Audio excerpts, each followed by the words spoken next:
प्रश्नावली 14.3 का दूसरा प्रश्न है, एक दिए गए बहुपद को दिए हुए एक पदी से भाग देना है। कल हमने आपको पहले प्रश्न में बताया था कि दोनों एक पद, जिसमें हम भाग दे रहे हैं वो भी एक पदी था और जिससे भाग दे रहे हैं वो भी एक पद वाला ही व्यंजक था। यहाँ पर दो व्यंजक हैं जिससे हम भाग दे रहे हैं, वो सब में क्या है, एक ही व्यंजक है। देखो हर वाले में ये सब एक एक व्यंजक है जिससे भाग देना है, और अंश में पहले वाले में 2 हैं, दूसरे में 3 हैं, तीसरे में भी 3 हैं। तो इस प्रकार से ऊपर जो है बहुपदी हैं। तो हम दूसरे के पहले में देखते हैं। देखो 5x की घात 2 ऋण 6x में भाग देना है 3x का। अंश में 2 पद हैं, हर में केवल एक पद है। तो क्या करते हैं, देखो जितने पद हैं अंश में उन सब में हमें हर का भाग देना है। अलग अलग भाग इस प्रकार से देंगे। अंश में 2 पद थे और भाग किसका देना है, 3x का। तो 3x का भाग पहले वाले पद में भी देंगे और 3x का भाग दूसरे वाले पद में भी देंगे। बीच में ऋण था तो ऋण लगा देंगे। तो देखो ये भाग देना कल हमने आपको बताया है कैसे सरल करते हैं। x की घात ऊपर 2 है, नीचे 1 है, या इस प्रकार से भी लिख सकते हैं 5x गुणा x और नीचे क्या है 3 गुणा x। एक x कट जाएगा, बाकी 3 का भाग 5 में भी नहीं जाता। ऋण 6 गुणा x और 3 गुणा x, x से x कट गया, 3 का भाग 6 में जाएगा 2 बार। तो क्या प्राप्त हुआ हमको अंत में, हमको प्राप्त हुआ 5x/3 ऋण 2। तो ये हो गया भागफल जो हमारा उत्तर आया दोनों में भाग देने के बाद। इसी प्रकार इसका दूसरा जो भाग हमें करना है, 3y की घात 8 ऋण 4y की घात 6 धन 5y की घात 4। कितने पद हैं, 3 पद, और भाग हमें देना है y की घात 4 से। तो तीनों पदों में अलग अलग भाग देंगे। पहला पद 3y की घात 8 में भाग दे देंगे, बीच में ऋण है तो ऋण लगा देंगे। 4y की घात 6 में y की घात 4 का भाग देना है, फिर धन लगा के 5y की घात 4 में फिर y की घात 4 का भाग हमें देना है। तीनों में अंश में जितने पद हैं उन सब में हर का भाग देना है। तो देखो y की घात वो अंश में भी है हर में भी है, तो इस प्रकार हम लिख सकते हैं 3y की घात 8,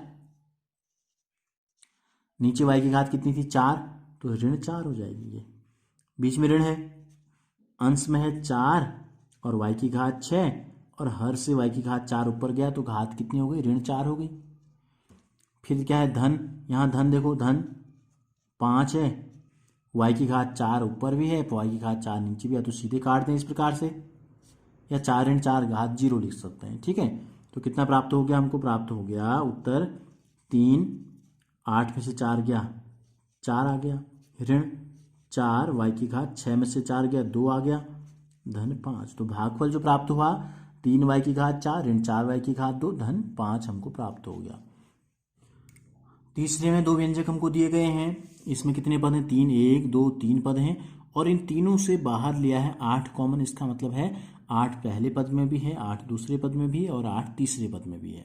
ठीक है, और 4x² y² z² से इनको भाग हमें देना है। तो एक तो हम ये कर सकते हैं, देखो इस 8 के अलावा भी इन तीनों में कोई चीज़ कॉमन है तो उन तीनों को भी हम बाहर ले सकते हैं और फिर भी काट सकते हैं, और तीनों को अलग अलग भी हम भाग दे सकते हैं। तो पहला काम तो हम करते हैं 4 का भाग देते हैं 8 में सीधे, 4 का भाग 8 में सीधे दे देंगे, 4 दूनी 8, तो यहाँ बच जाएगा केवल 2 जो सबके साथ बाहर कॉमन है।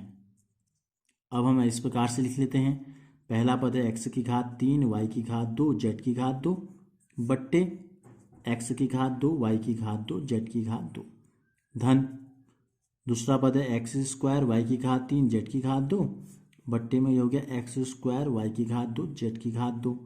यह हम 8 सबके साथ लिखते हैं और 4 भी सबके साथ लिखते हैं। हमने क्या किया, 4 8 तीनों में था तो 4 तीनों में यानी कि 8 में 4 का भाग दे दिया और तीनों के बाहर ले लिया हमने 2।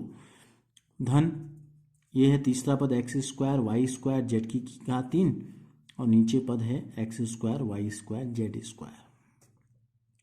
तो देखो 2 तो बाहर रहा सबके, क्या बचा पहले वाले में, देखो y की घात 2 से y की घात 2 कट गया, z की घात 2 से z की घात 2 कट गया, और ऊपर x 3 बार है नीचे 2 बार है, 3 में से 2 घटाएंगे बचेगा केवल 1 बार।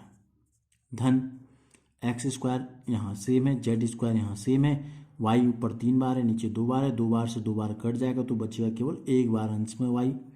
इसी प्रकार एक्स स्क्वायर से एक्स स्क्वायर कट गया, वाई स्क्वायर से वाई स्क्वायर कट गया, जेड ऊपर 3 बार है, नीचे 2 बार, 2 जेड कट जाएंगे तो बचेगा केवल 1 जेड। तो इस प्रकार जो उत्तर आया ये आया 2x धन वाई धन जेड, या इसको हम कह सकते हैं 2x धन 2y धन 2z। इसी प्रकार चौथे में जो हमको भाग देना है ये हमको दिया गया है x की घात 3 धन 2x की घात 2 धन 3x बट्टे 2x। तो तीनों में अलग अलग भाग देंगे, x की घात 3 बट्टे 2x करेंगे, दूसरा पद है 2x की घात 2 बट्टे 2x करेंगे, और तीसरा पद है 3x, इसमें भी 2x का भाग हम दे देंगे। तो क्या प्राप्त हो जाएगा हमको, देखो x की घात 3 यानी कि 3 बार है x, एक बार कट जाएगा तो 2 बार बचेगा, या सूत्र लगा के सीधे करना चाहते हैं तो इस प्रकार से लिख देंगे x की घात 3, नीचे x कितने बार है, एक बार है तो ऋण 1 कर देते हैं, बट्टे 2 ऐसे ही रह जाएगा, धन 2 से 2 कट गया, x की घात 2 नीचे 1 है तो -1 हो गया, ये भी x की घात 1 है, x से x कट गया तो तीसरी में बचा केवल 3/2। तो इस प्रकार इसका जो भागफल आया x की घात 3, 3 में से 1 घटाएंगे 2 तो x की घात 2 बट्टे 2, धन 2 में से 1 घटाएंगे 1, x की घात 1 का मतलब x, धन 3/2। तो यह आ गया भागफल।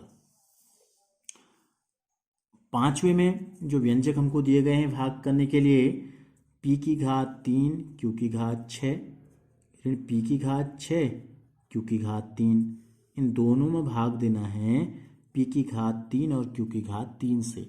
p की घात 3 q की घात 6 पहले पद में हर से भाग दे देंगे, और दूसरे पद में भी जो हर हमको दिया गया है इससे हम भाग दे देंगे।